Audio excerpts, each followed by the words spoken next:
Well, looks like another project came up. This one's a major one. I've been trying to catch up on a few things preparing for wintertime. And what has happened here is this is some foundation work I'm running into.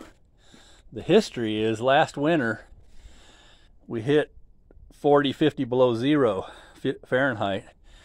And I had pipes freeze under the house, crawled under there, and along here is where the pipes are running inside the crawl space, and I could feel cold air coming in. It felt like a knife. It was such cold air.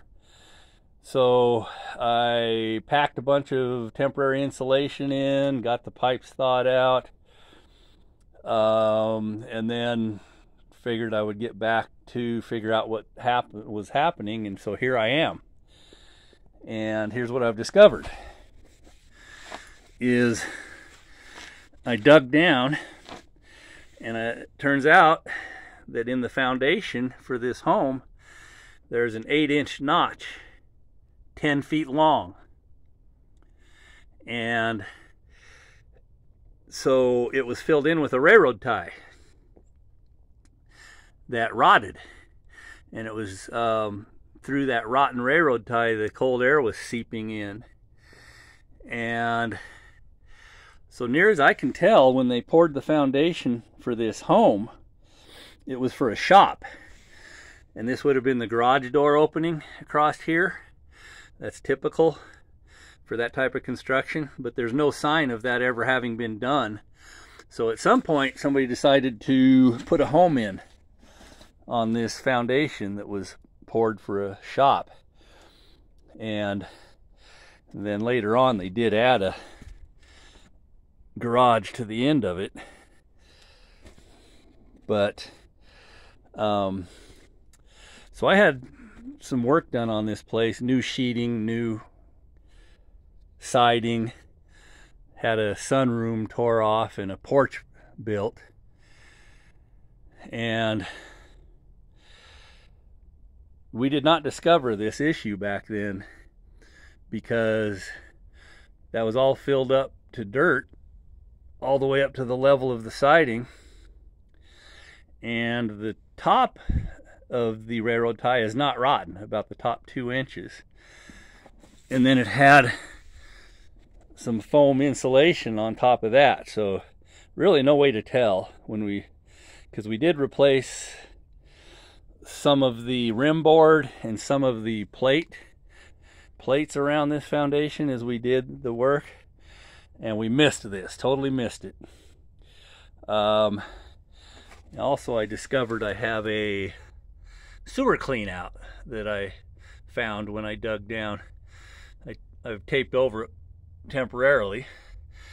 So yeah, the goal is now to finish cleaning that out, get the rotten railroad tie out, which unfortunately extends a couple feet underneath the porch deck.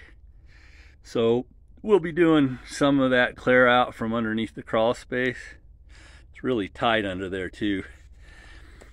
Once we get the railroad tie out of there, we'll have to fill that in across there, and of course support the joists across that 10-foot gap. I've got a temporary support in right now in the crawl space, a screw jack holding it up the center of that gap. But yeah, I'll have to permanently support the joists across that 10-foot span, and then fill this in somehow with cinder block or something. We'll figure that out once I get everything cleaned out. And this is a hinged downspout. It's because I have a catchment system that I've created. Here's the tank. I've got several of those around the perimeter of the house, so that's why I've hinged the gutter when they installed that. And anyway, this porch, the gentleman that built it, his name's Matt, he has a portable sawmill, and so these are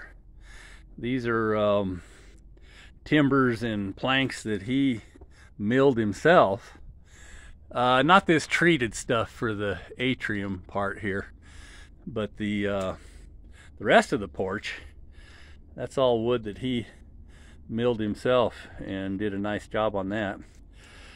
So wish me luck. I'll have to get this taken care of, obviously, and it turned out to be more major than I had hoped.